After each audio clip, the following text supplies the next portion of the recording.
ময়নাভিরাম পরিবেশে অবতীর্ণ হয়েছে আজকের এই প্রাণবন্ত ফুটবলের মাধ্যমে। মাসুদ ভাই আসলে এই কাকুরহাটের একজন মিষ্টি ব্যবসায়ী, রেস্টুরেন্ট।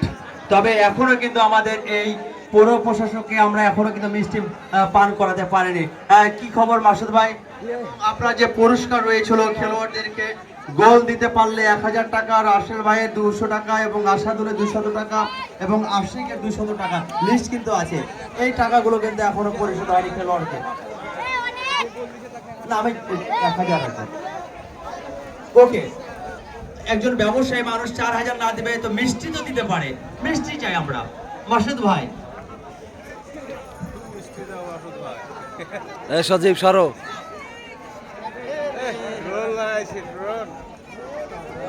কই কই কই 7 নম্বর, আরো একবার একটু করতালি